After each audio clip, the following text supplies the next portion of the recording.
Deus. Hoje, 29 de maio, pessoal. Fim de mês. 29 de maio de 2020. E agora são 19h37 da noite. E nós aqui, eu, a senhora Thelma, Margarete, o Rony, o Guilherme na filmagem e o nosso pastor José Benedito. Então, boa noite a todos. Eu queria convidar que vocês possam acompanhar no louvor com o hino número 3, um só rebanho. Vamos louvar a Deus para darmos início ao nosso culto de adoração a Deus. Hino número 3, um só rebanho. Deixa eu só fazer uma pergunta. O Márcio trouxe o celular? Trouxe. Depois você pega o número do Júnior para a gente colocar um aviso para o Guilherme colocar, porque o senhor Milton quer ver o culto ao vivo. Aí, se você mandar a mensagem, ele vê o link, o Júnior já abre, senão o Júnior não vai achar. Quer que eu pegue já? Não, depois da música a gente pega, né? A hora que o pastor estiver lendo, alguma coisa assim, a gente pega. Porque o senhor Milton está internado, está no hospital, mas ele está bom, gente, está jóia. Graças a Deus. E ele quer ouvir e assistir o culto hoje conosco. E aí ele tem um companheiro lá no hospital Souza Lima, chama, amor? Lauro Souza Lima. Lauro Souza Lima, ele está internado.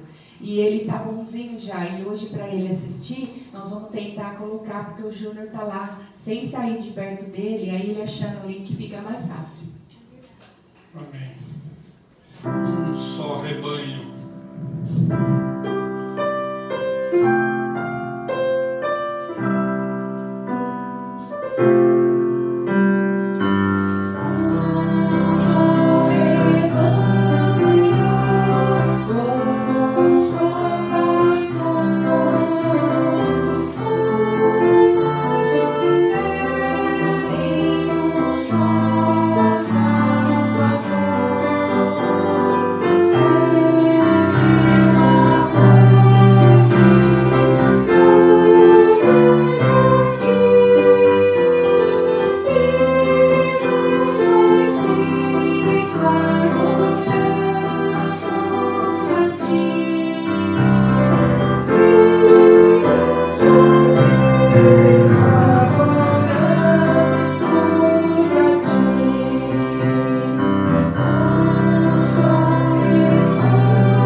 Agora nós vamos abrir a palavra.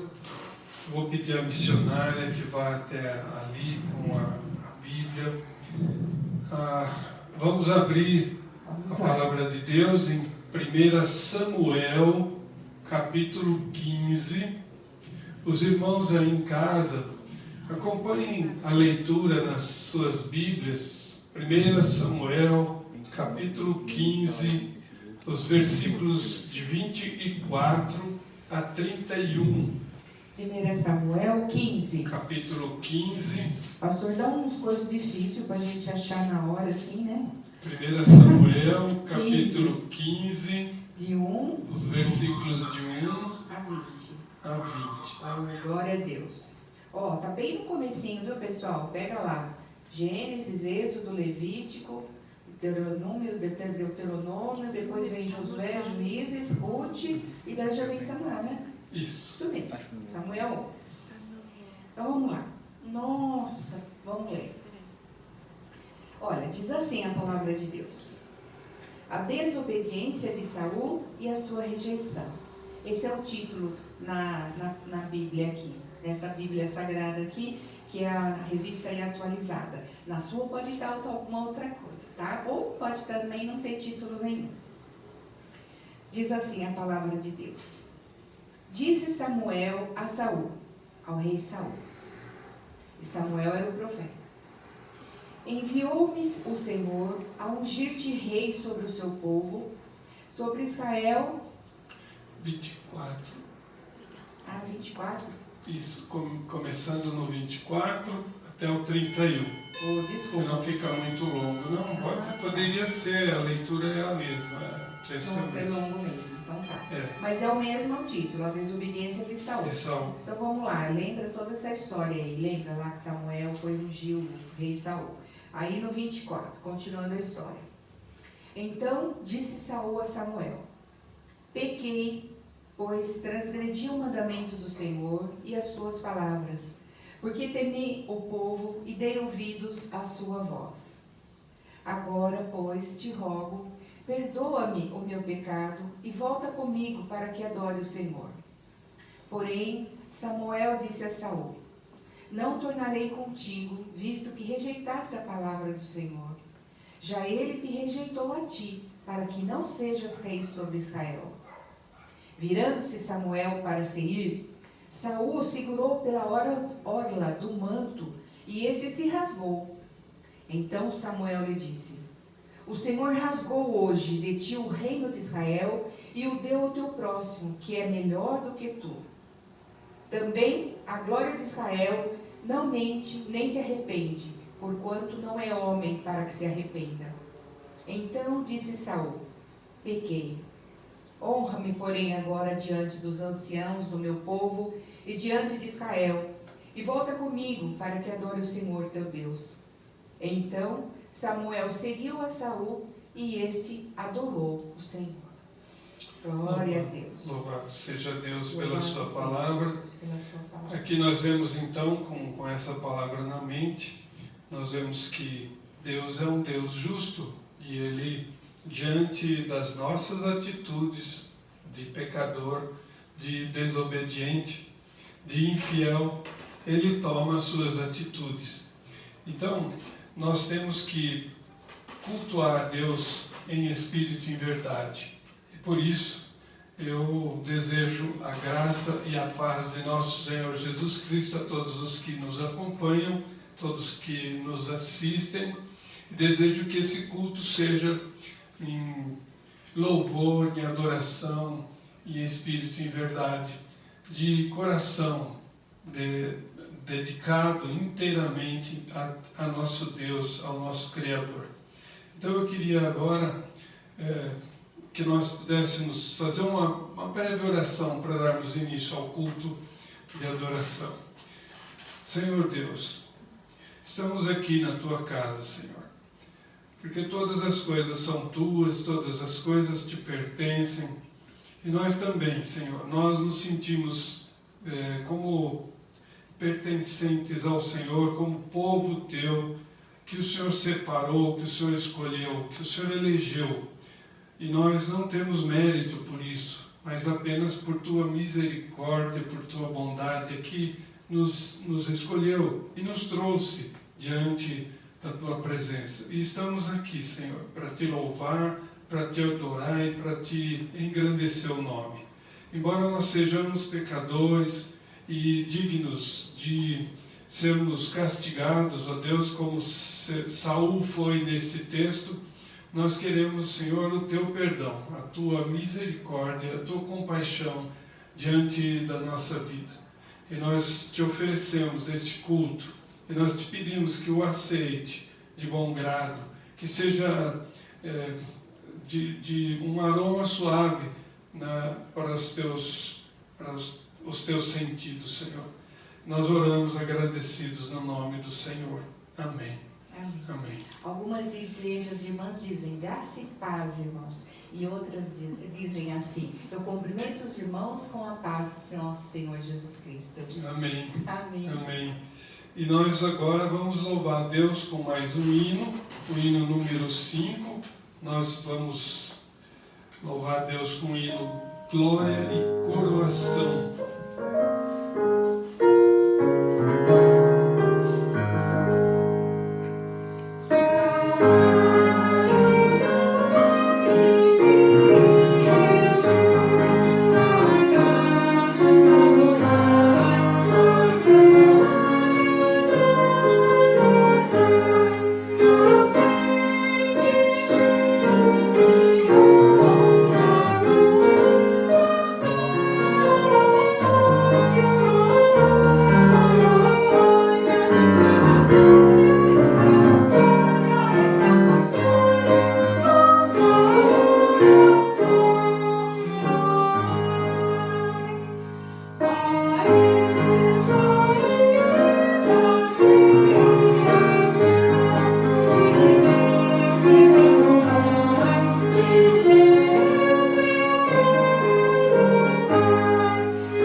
Nós vamos agora abrir a palavra de Deus no livro dos Salmos, no Salmo de número 32.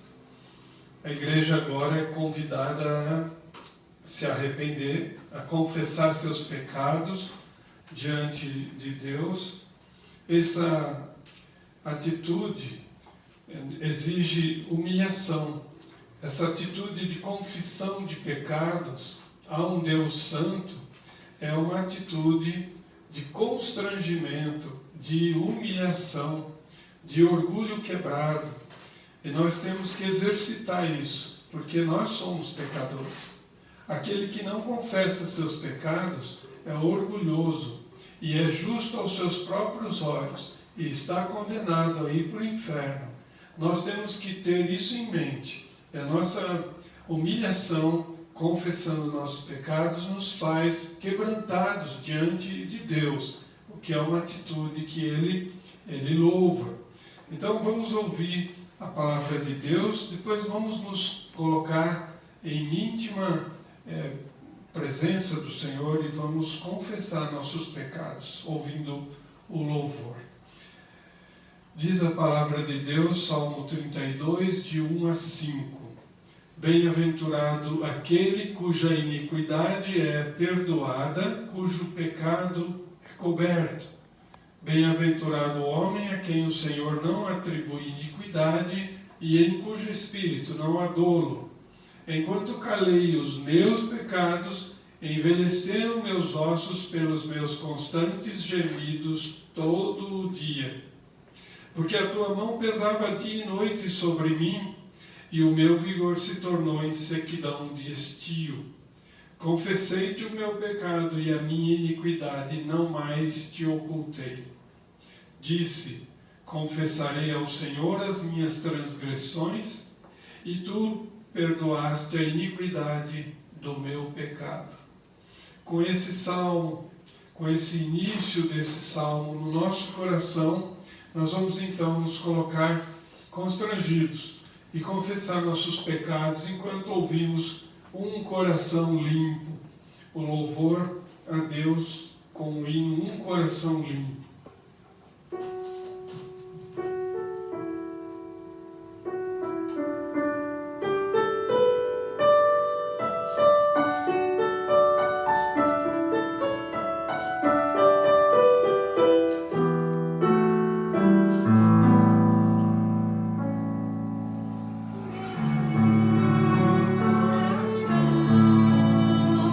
Oh,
perdão que nós temos em Cristo.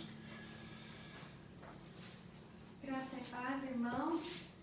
É muito bom estarmos hoje aqui de volta com vocês, pessoal aqui. Esse dia é de muita alegria para todos nós. Amém. Quando nós nos encontramos, flui muito amor. Amém.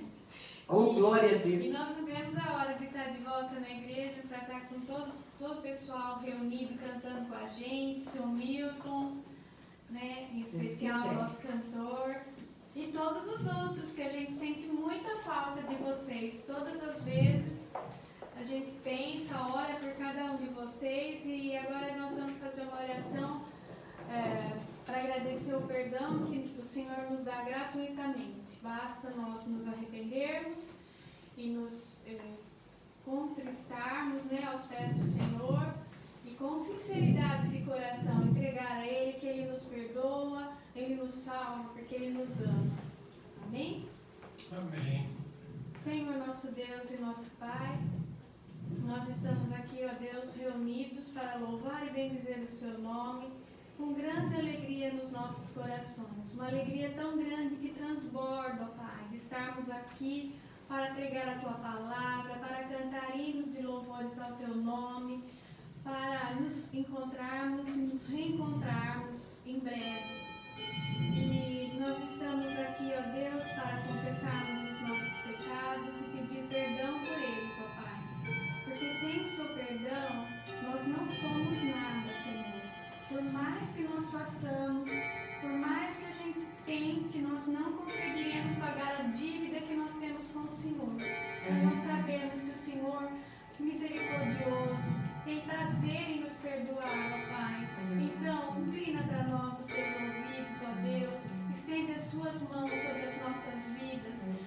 Em primeiro lugar, dando-nos o perdão para que nós possamos estar limpos para chegar à Tua presença, ó Deus, e louvar, bendizer e receber das Tuas bênçãos, ó Deus. Fica conosco agora no decorrer deste culto, Senhor. Sê com o pastor, unge seus lábios. Como ele sempre diz, que é maravilhoso que ele morra para que a Tua palavra viva, ó Pai. Amém. Que nós possamos sentir aquilo que o Senhor quer que nós sintamos, ouvir aquilo que o Senhor quer que nós ouçamos, Pai. Amém. Que esses hinos que nós estamos cantando aqui agora, Pai, possa chegar a Ti como aroma suave à Tua presença, Pai. Recebe, Senhor, a nossa adoração, recebe o nosso louvor e aceita, Pai, o nosso perdão. Nesse momento, ó Deus, eu quero Te pedir pela vida do seu Milton, que o Senhor esteja colocando as mãos sobre a vida dele, ó Pai, Sim, Senhor. afofando-lhe a cama onde ele está deitado, ó Deus, tirando-lhe as dores, restaurando a pele dele, Senhor, que vá embora esse mal que está atingindo a vida dele e de toda a sua família, Senhor, que eles possam estar, que ele possa se curar, ó Deus, através da Tua vontade, do Teu querer, da Tua bondade, dos Teus milagres, ó Deus. Que ele possa se curar e estar conosco o mais breve possível, Senhor. Nós também estamos animados hoje e agradecidos porque ficamos sabendo que em breve nós poderemos estar congregando em nossa igreja, ó Pai. Isso é um momento, isso é de muita alegria para nós, Senhor. Sim, sim. Concede isso a nós, ó Deus. Amém. Esteja, Deus, ouvindo as nossas orações, porque esse povo que clama, ó Pai, se chama pelo Teu nome. E isso é uma promessa Sua, Pai. Então nós estamos firmados na Tua promessa. Fica conosco. Guarda-nos, protege-nos, perdoa-nos. Em nome de Jesus, Teu Filho amado, é que eu oro, Te peço e Te agradeço. Amém. Amém. Glória a Deus. Vou pedir que a irmã permaneça nesse lugar. Nós vamos fazer a leitura agora do livro de Atos. Você presta para nós. Atos capítulo 1, os versículos de 6 a 11. Atos. Os irmãos que puderem acompanhem em suas casas. Atos capítulo 1, de 6 a 11. De 6 a 11. Capítulo 1, primeiro. E diz assim: Ascensão de Jesus. Então, os que estavam reunidos lhe perguntaram: Senhor, será este o tempo em que restaures o reino a Israel? Respondeu-lhes: Não vos compete conhecer tempos ou épocas que o Pai reservou pela sua exclusiva autoridade, mas recebereis poder ao descer sobre vós o Espírito Santo, e sereis minhas testemunhas, tanto em Jerusalém como em toda a Judéia e Samaria, e até aos confins da terra. Ditas estas palavras, foi Jesus elevado às alturas, à vista deles, e uma nuvem o encobriu dos seus olhos. E estando eles com os olhos fitos no céu, enquanto Jesus subia, eis que 2 varões vestidos de branco se puseram ao lado deles. E lhes disseram: Varões galileus, por que estáis olhando para as alturas? Esse Jesus que dentre vós foi assunto ao céu, virá do modo como o viste subir. Amém. Amém. Oh, glória a E Deus. essa, de fato, é a confissão da nossa igreja, nós acreditamos nisso. E por isso sempre repetimos essa bendita esperança na volta do Senhor. Agora nós vamos louvar a Deus com o hino 128, Sossegai. O 128, vocês acompanhem aí conosco nas suas casas. Sossegai.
enquanto nós ouvimos esse próximo hino, mesmo que simbolicamente, você que quer fazer suas ofertas, entregar ou devolver seus dízimos para a obra de Deus, vamos louvar a Deus com o hino 83. Você pode fazer a consagração da tua vida, a consagração da tua família, da tua casa.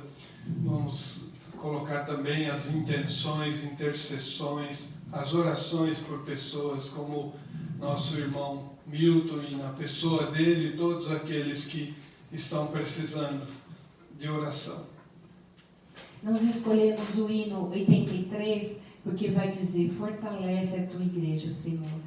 E nós vamos estar orando não só pela nossa igreja, mas por todas as igrejas desse mundo, por todos os nossos irmãos, porque a nossa igreja é invisível, então nós estamos em todos os locais. Então é por isso que nós vamos orar agora.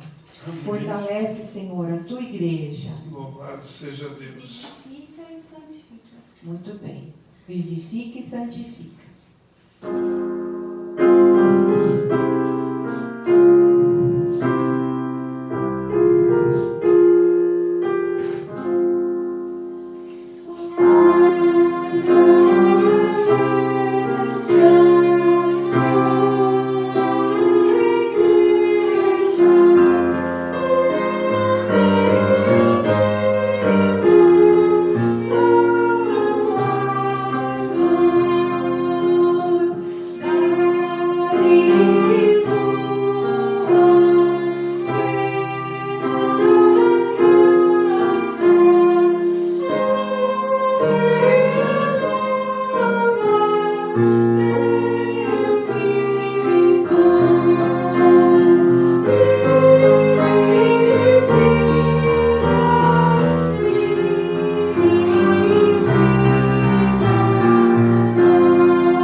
o hino 105, um hino que Dona Yara ama, e nós vamos louvar a Deus com esse hino, pedindo então pela vida dela, pela vida do seu Milton e da família deles, que passa por essa tribulação, assim como muitas famílias têm seus doentes, seus queridos internados em hospitais, com esse frio, mas sempre anjos, enfermeiros, enfermeiras, médicos têm sido destinados e levantados para olhar por eles. Então vamos louvar a Deus por esse cuidado que Ele tem com o seu povo. Nesse momento, cada um coloca o teu pedido pessoal. Abaixa a tua cabeça e coloca o teu pedido pessoal. E eu vou fazer agora as minhas vezes, vou fazer o meu pedido. tanto para minha mãe quanto para a mãe de José Benedito, que elas não estão doentes, mas elas estão bem velhinhas e elas estão precisando de muita oração também. Amém.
Agora com o coração amolecido por esse louvor lindo, pela palavra, nós vamos então passar ao momento em que a palavra nos é trazida pelo Santo Espírito. E nós estamos terminando, caminhamos bastante no texto de Gênesis, capítulo de número 6, os versículos de 1 até 8. Nós vamos hoje caminhar mais um pouco. É um texto em que muitos de nós passou muitas vezes lendo e não se ateve a riqueza de informações que temos nesse pequeno trecho de Gênesis capítulo 1, número 6. Esse livro e provavelmente os primeiros 5 livros da Bíblia, mais o livro de Jó, são atribuídos quase que por unanimidade dos teólogos estudiosos a Moisés. Moisés viveu no tempo dos patriarcas, um pouco depois. Então, nós temos diante de nós um texto bastante antigo, mas um texto que nos traz lições profundas, lições importantes, lições que podem ser retidas em nossos corações, porque a palavra de Deus, toda ela, é inspirada por Deus e útil para o ensino, para a repreensão, para a correção e para a educação na justiça. Então, nós sabemos que ela não é em parte, ela não é em parte verdadeira, em parte ela não é.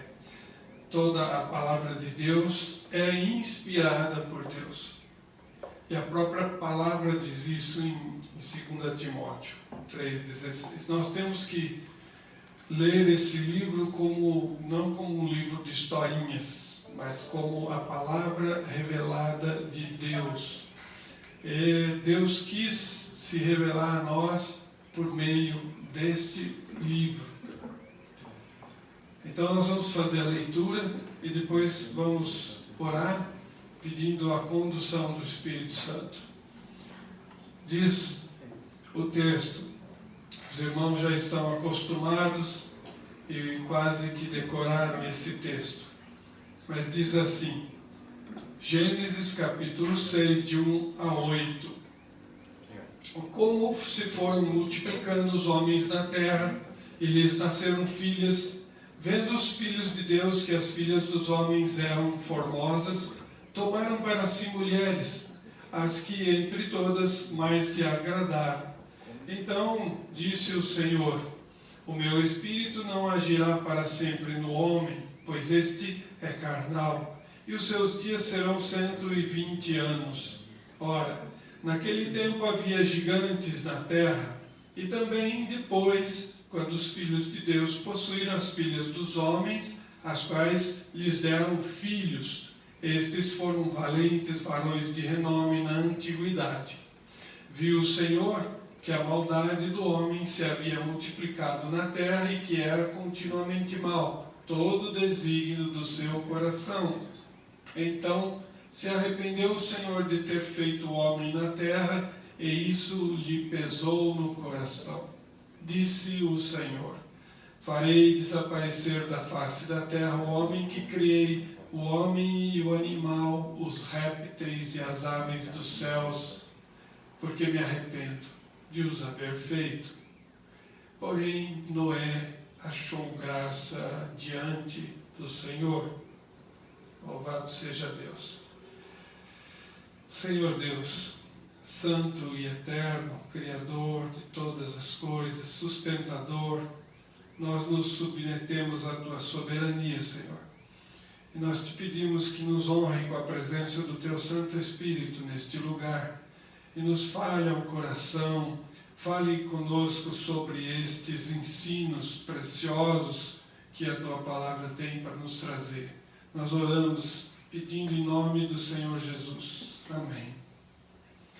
Então nós andamos aqui até o versículo de número 6 e nós vemos aqui que há uma espécie de uma sequência de atos que o Senhor Deus faz.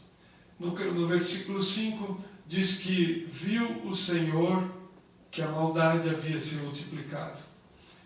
No versículo 6 diz que se arrependeu o Senhor e isso lhe pesou no coração.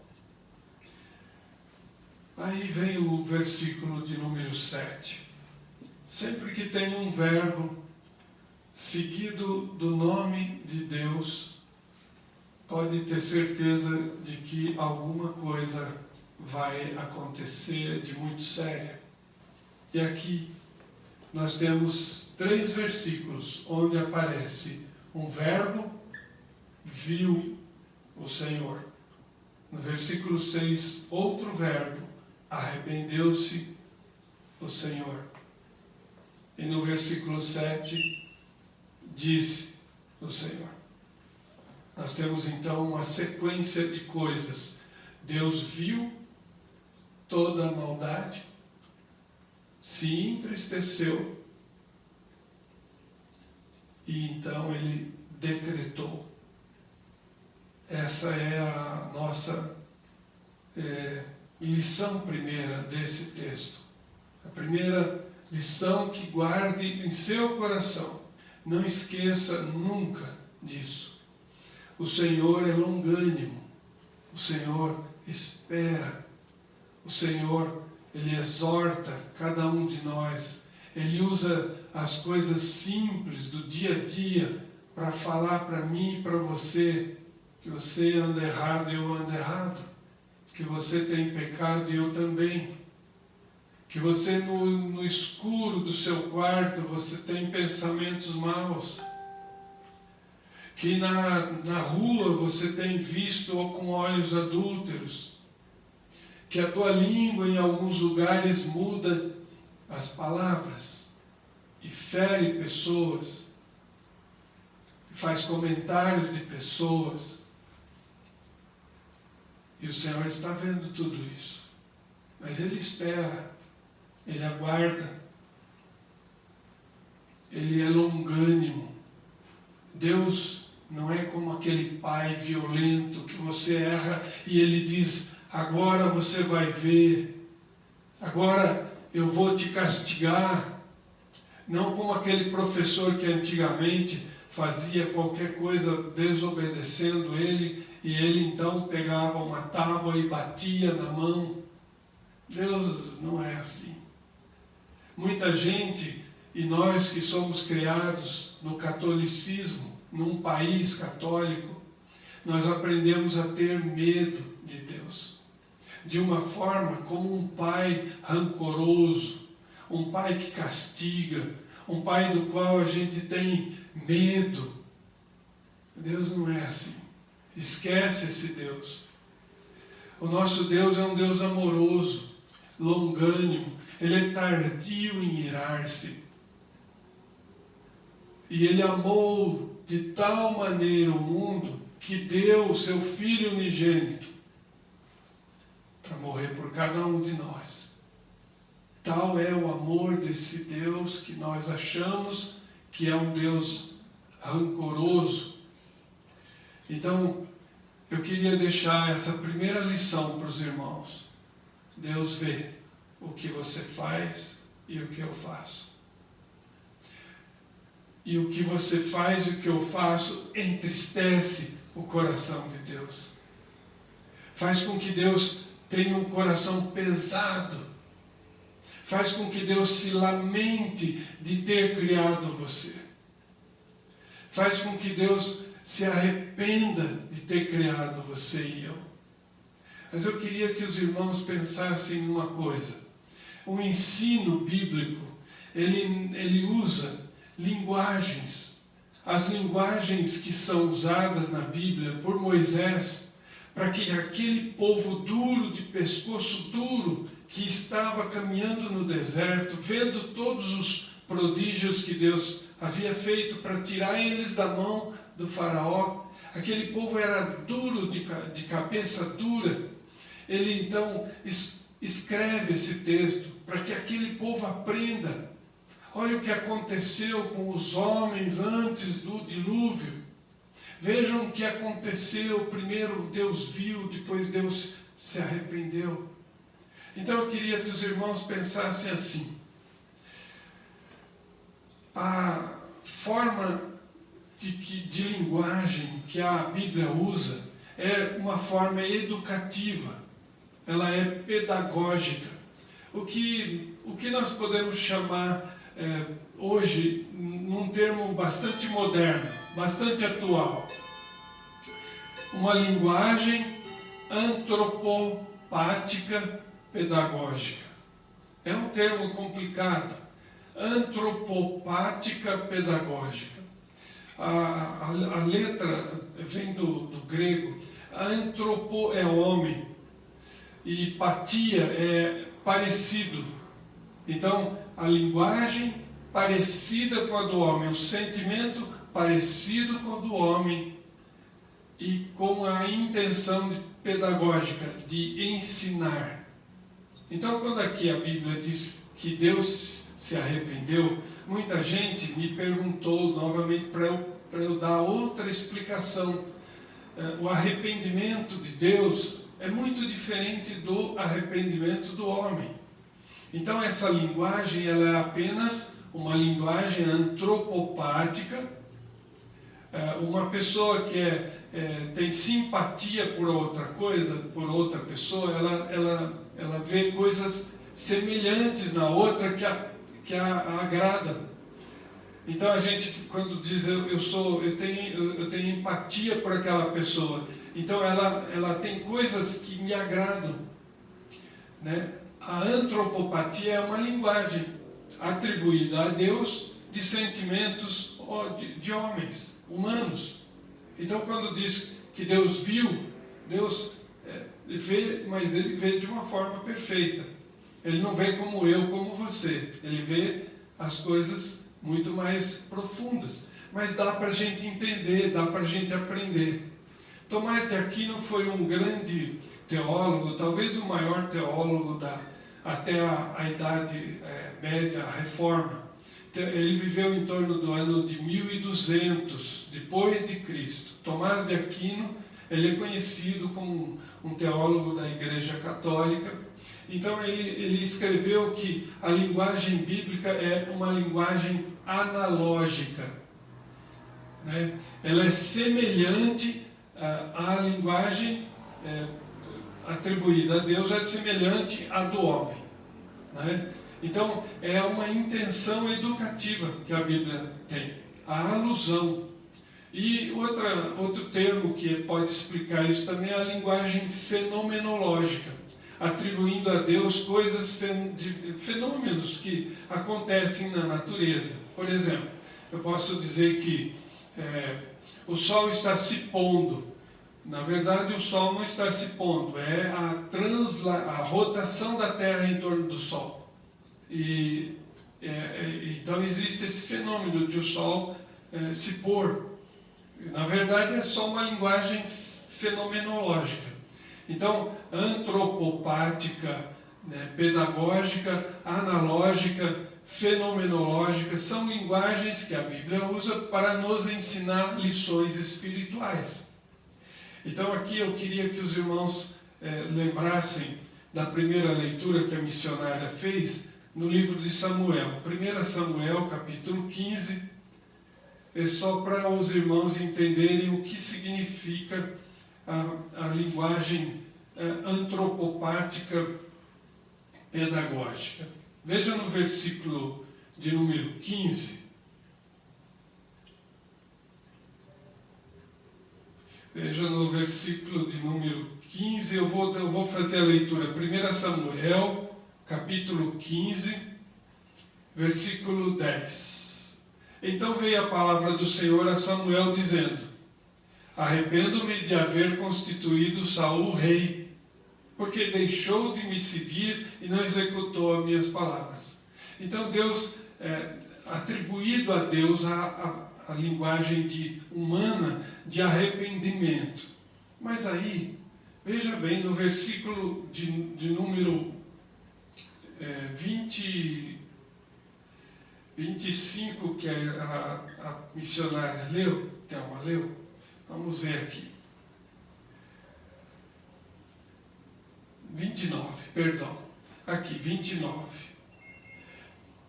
Também a glória de Israel, que é Deus, não mente, nem se arrepende, porquanto não é homem para que se arrependa. Então, no versículo de número 10 e 11, ele diz que Deus se arrependeu. Aí vem no versículo de número 29 e diz que não é homem para que se arrependa e nem filho de homem.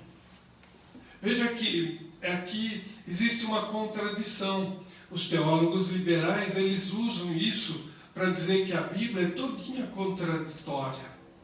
Mas essa, então, é uma maneira de a Bíblia nos ensinar lições espirituais. Então, arrependimento exige culpa. Eu fiz coisa errada e eu me arrependi das coisas erradas que eu fiz. Aqui pode-se dizer que o homem errou, Saul errou, e ele disse, eu me arrependo de ter errado. Mas quando diz que Deus se arrependeu de ter constituído Saul rei, na verdade Deus é perfeito. Ele nunca errou, nunca vai errar. Deus constituiu Saul antes de toda a eternidade, antes de tudo existir. Então, por que acontece isso? Porque é a maneira humana de explicar, a maneira semelhante para nos educar com palavras parecidas com os sentimentos humanos. E seguindo mais um pouquinho, veja que interessante. Primeiro ele diz que Deus se arrependeu. Depois diz que Deus não mente, nem se arrepende, porque ele não é homem para se arrepender. E depois no 35 ele diz, nunca mais viu Samuel a Saul, até o dia da sua morte, porém tinha pena de Saul. O Senhor se arrependeu de haver constituído Saul rei sobre Israel. Novamente vem o arrependimento de Deus. Então, só para os irmãos entenderem, não existe contradição aqui. O arrependimento de Deus, ele não é como o do homem, mas é só para nós termos uma noção do que acontece. O homem é o culpado dos seus próprios erros. Então, a linguagem de arrependimento, ela então agora já foi trazida para os irmãos com um pouco mais de explicação. Os irmãos que me pediram, então eu trouxe alguns textos tem mais textos que nós podemos usar, mas nós não vamos nos alongar. Então, voltando aqui, no versículo de número 7. Quando Deus viu a maldade do homem, e Deus se entristeceu, e é um trecho de 4 a 7 que estão, a multiplicação do pecado faz Deus se entristecer, reagindo com tristeza, com peso no coração, como se ele tivesse perdido um filho, como se Deus tivesse sido machucado e ele estava, além de sentindo o ferimento aberto, ainda sentindo dor. A palavra hebraica aqui é muito mais do que a nossa maneira de explicar pode dizer. É um sentimento tão profundo que é como se você tivesse com a tua carne lacerada, você está olhando a carne cortada, sangrando, e você está sentindo dor e vendo ainda aquele ferimento. Esse é o sentimento de Deus. Quando ele viu o que a criação dele em que ponto ela havia chegado, a ponto de ela agir com pensamentos continuamente maus. Como eu disse, comparado ao dos demônios, que não podem sentir nada de bom. Homens tão ruins, tão degenerados, tão caídos, gigantes moralmente depravados. Aqui fala nefilins, são gigantes caídos. São homens de grandes obras, de grandes feitos, de grande força, mas depravados, degenerados, caídos moralmente. Então, depois disso, vem a palavra, disse o Senhor. Esse é o grande problema. Quando o nosso Deus fala, ele é diferente de um pai Eu queria dar um exemplo para os irmãos aqui. Um pai que gera um filho, planeja um filho, um pai e uma mãe, né? Planeja um filho com todo cuidado, prepara um quarto dele, cuidam de cada detalhe. A mãe faz sapatinhos de lã, faz blusinhas, compra roupinhas, todas aqueles detalhes, mamadeira, para ferver, para cuidar dele, cobertorzinho, bercinho, né? Aquele abajurzinho fraquinho do lado do bercinho. Tudo para que esse bebê venha, né, num ambiente seguro, de paz. Oramos por ele, ele nasce.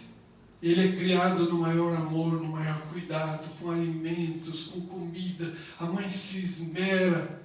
E quando esse filho fica grande, ele desaparece da vida dos pais. Arruma alguém e vai morar junto e vira as costas para os pais e não faz mais conta dos pais. E o que acontece conosco? Acontece que nós ficamos tristes. O nosso coração fica pesado. O nosso coração se entristece. É como um punhal no coração. E o que mais nós podemos fazer? Esse filho foi criado no maior amor, com todo cuidado, com todo zelo, segurança, com orações, e de repente ele some. Ele não tem mais contato com os pais, e sobra para os pais a tristeza, aquela solidão. É isso que os irmãos têm que entender, é isso que Deus sente quando Ele vê você e eu pecando continuamente, e Ele pedindo, não faça isso, Ele exortando, Ele pedindo para você mudar de vida. Ele está vendo isso está doendo no coração dele, e você continua obstinadamente pecando, continuamente errando, continuamente moralmente depravado. Mas aí é diferente do homem, é diferente do pai e da mãe que vê o filho embora e não tem o que fazer. Deus fala.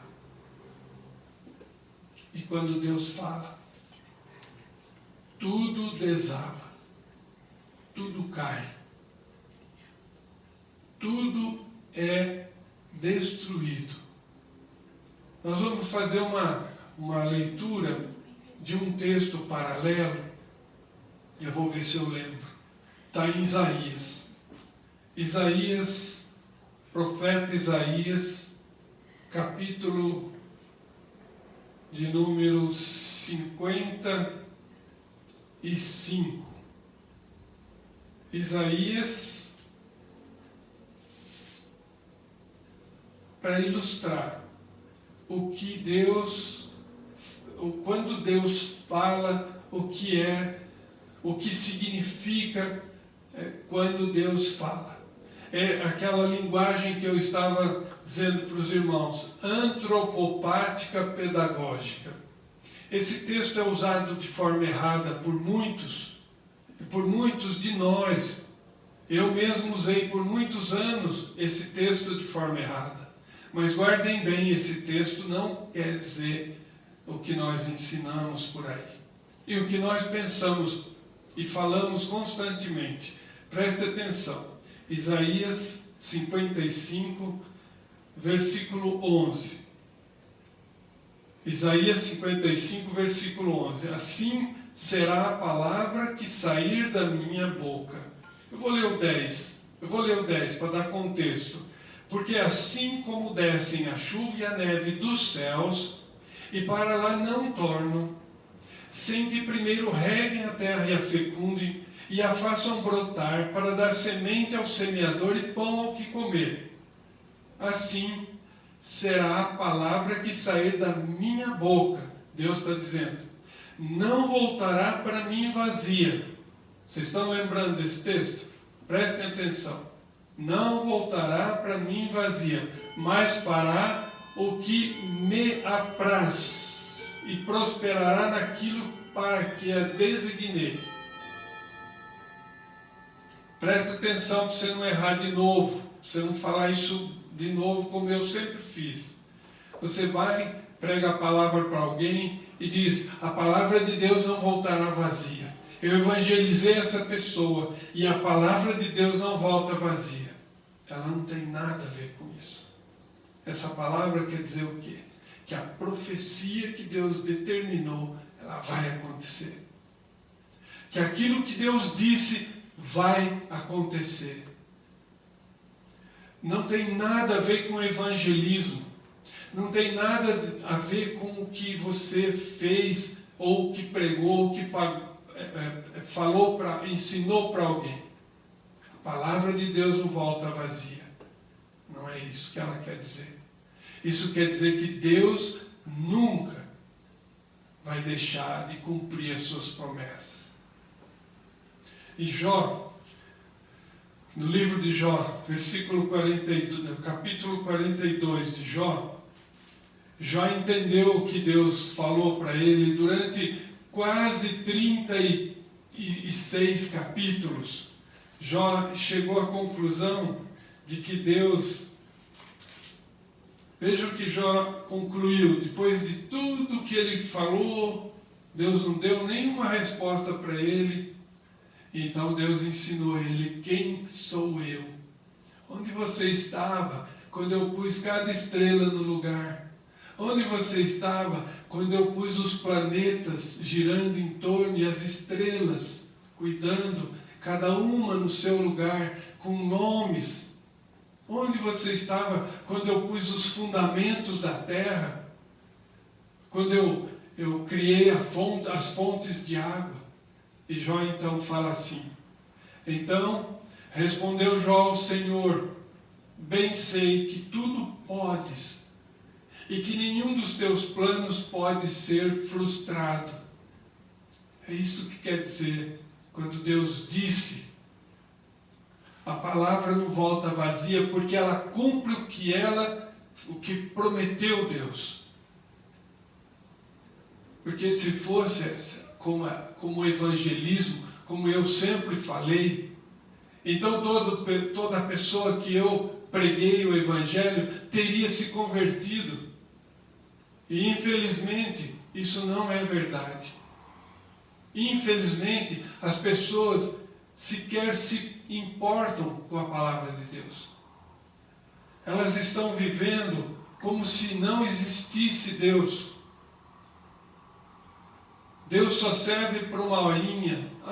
Eu agradeço a Deus, eu tenho mais que agradecer. Eu não peguei coronavírus, eu não estou afetado pela crise financeira, eu não sofri nenhum tipo de doença, eu estou livre, Deus me protegeu. Deus serve só quando as bênçãos são abundantes. Mas quando Ele fala nesse versículo 7, e disse o Senhor, a palavra dele não volta atrás. Quando aconteceu que passou 120 anos, Noé acabou a arca, ele falou: entra na arca, você, seus 3 filhos e as suas esposas. 8 pessoas. E ele fechou a arca. E o dilúvio veio e matou a todos. Então, quando o Senhor disse nesse versículo 7, as pessoas não acreditam. Por quê? Porque as coisas demoram. Se Deus matasse cada um na hora que ele peca, não haveria ninguém vivo. Estávamos todos mortos. Então, disse o Senhor: farei desaparecer da face da terra. Quando nós lemos o versículo de número 1 da Bíblia, nós lemos que no princípio criou Deus os céus e a terra. Pela palavra dele, ele fez as coisas aparecerem do nada. E nós, quando nós lemos esta palavra aqui, desaparecer, Deus vai fazer desaparecer. Ele vai desfazer a criação que ele havia feito. E que ele olhou e ele viu que era muito boa. Ele viu que tudo era muito bom. Mas aqui no versículo 5, viu o Senhor que tudo era muito mal. E lá no princípio, quando ele disse, né, haja luz, e houve luz, e a luz era boa, aqui, Deus viu que havia trevas, que havia maldade, que o coração do homem era continuamente mau, todo o desígnio do seu coração. Deus disse, farei desaparecer da face da terra o homem que criei.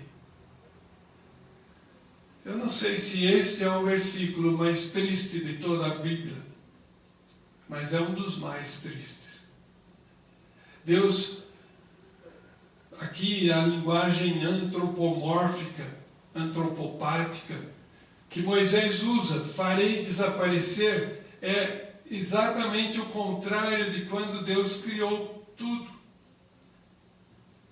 É o verbo bará, barax nihilo, é o verbo que diz, do nada tudo veio a existir, agora tudo que existe vai voltar a desaparecer, vai voltar a não existir. Que tristeza, que julgamento. Essa geração toda estava viva e viu a construção da arca durante 120 anos. E Pedro diz que Noé foi pregador da justiça. Noé pregava, Enoque pregava, Enos pregava. Eles viveram muito tempo, Matusalém pregava. O filme Noé é um filme totalmente deformado. Absolutamente nada a ver com o que está escrito aqui. As coisas que se vê no filme Noé são coisas da cabeça dos homens, dos pecadores, que quiseram fazer sensacionalismo dramático para vender o filme, para ganhar dinheiro. A Bíblia não tem nada a ver com isso. Quando vocês assistam, mas esqueçam do filme. Farei desaparecer aquilo que criei, o homem que criei. E ele continua aqui, ele faz uma lista de coisas que ele fará desaparecer. Veja que interessante. Nós hoje temos, no cume dos mais altos montes da face da terra, nós temos fósseis de libélulas de quase 1 metro de tamanho. Coisas que jamais poderiam estar no cume dos montes, tal foi a destruição que o dilúvio produziu.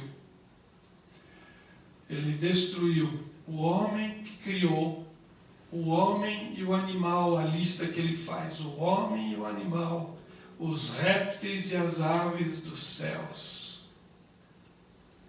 E continua mais para frente, ele diz, então, darei cabo de toda a carne, porque a terra está cheia da violência dos homens.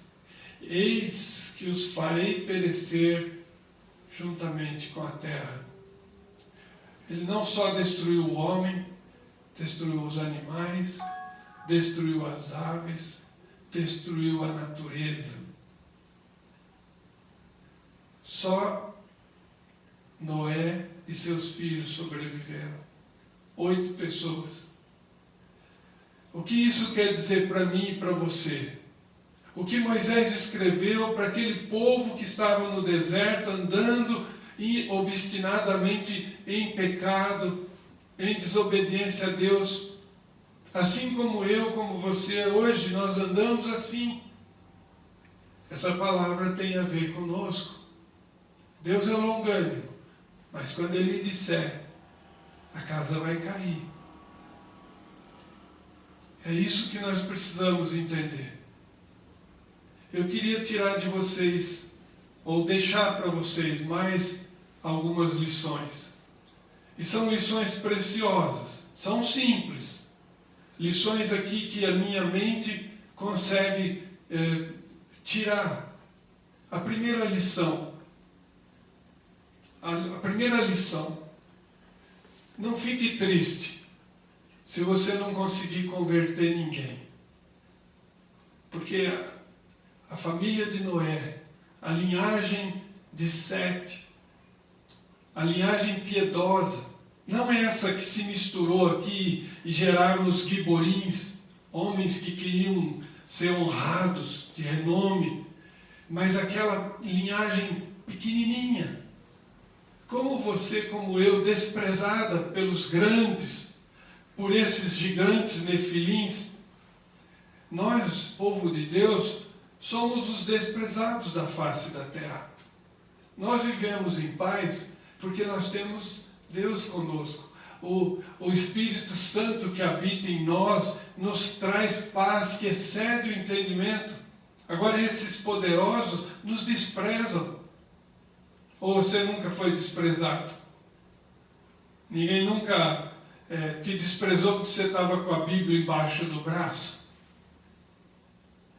Veja, a primeira lição então é, talvez a nossa igreja não consiga converter ninguém. Como Noé não conseguiu. Como a linhagem piedosa de Sete não conseguiu. Eu não sei quantos habitantes estavam sobre a terra quando veio o dilúvio, mas eu acredito que eram muitos, porque 2-3 mil anos estavam passados já da criação até o dilúvio, e eu acredito que tinha muita gente sobre a face da terra. E quando Jesus voltar, e por isso a mensagem da nossa igreja é essa: quando Jesus voltar, haverá fé na terra. Você estará preparado para a volta do Senhor. Você tem orado, tem jejuado, tem pedido, tem clamado a Deus, tem se arrependido dos seus pecados. Você tem se preparado para esse dia, porque Ele virá como ladrão. Então a primeira lição: não fique triste se você não conseguir converter ninguém. Mas continue pregando. Continue falando de Deus. Dê o seu testemunho para as pessoas. Ensine as pessoas sobre a palavra de Deus. Confesse o nome do Senhor aqui na terra, diante dos homens que te desprezam, que escarnecem de você, que dizem que você acredita num livro de historinhas. Porque Jesus está confessando o teu nome diante de Deus lá no céu.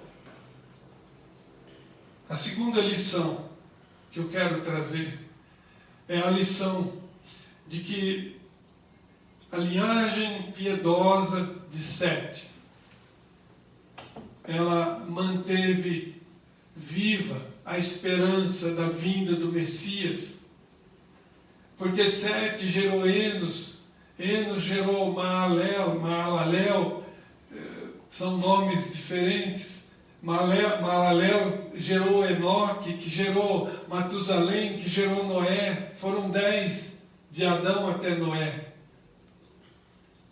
Essa geração manteve viva a esperança da vinda do Messias. E o Messias, há 2000 anos atrás, nasceu dessa linhagem de um dos filhos de Noé, que atravessou o dilúvio. O filho mais velho, Sem, atravessou o dilúvio. e trouxe a esperança. Então, pode ser que diante de nós esteja também essa obrigação de que nós tenhamos que manter a esperança viva da vinda do Messias, a segunda vinda dele. Essa também é uma lição que eu deixo para vocês. Porque esse pequeno contingente de pessoas, 8, continuaram vivos ou mantendo viva a fé na vinda do Senhor Jesus. E ele veio deles. Daqueles que eram totalmente desprezados pelo mundo, então. Dos poderosos sobre eles, desprezados. Nós somos os desprezados. Nós que cremos em Deus. Então eu queria deixar essas duas lições para os irmãos, para que nós possamos lembrar desse episódio, esse versículo, e termina assim, Deus dizendo, porque me arrependo de os haver feito. Que Deus não se arrependa de ter feito você, de ter criado você e eu. Que Ele não se arrependa de nos ter feito. Louvado seja Deus por sua palavra. Senhor Deus, nós te pedimos que coloque em nossos corações, Senhor, essas lições preciosas que a tua palavra nos traz. Coloque em nossos corações, Senhor, esses ensinos, essa exortação, essa ciência maravilhosa que nos dá esperança de que o Salvador virá nos buscar. Em algum momento Ele virá nos buscar. Louvado seja Deus. Em nome de Jesus. Amém. Amém. Nós vamos agora nos colocar em pé. Vamos receber a bênção final. Que a graça maravilhosa do Senhor Jesus e que o amor de Deus, o nosso eterno Pai, que a comunhão, as consolações, a alegria, a companhia do Santo Espírito estejam com cada um de nós e com todo o povo de Deus, espalhado pela face da terra, hoje e sempre. Amém. Amém.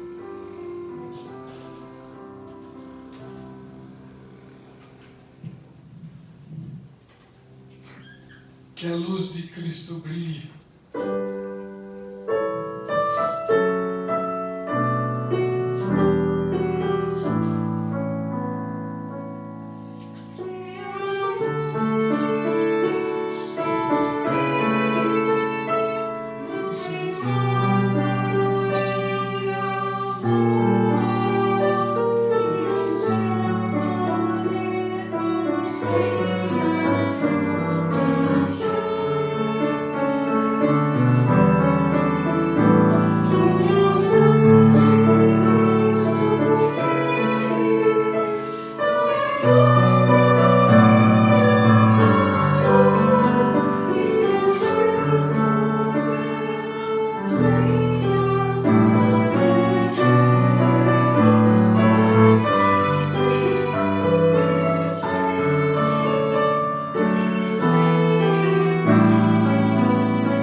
Deus abençoe. Bom sábado, bom domingo. Feliz sábado, um bom domingo e até domingo às 19h30.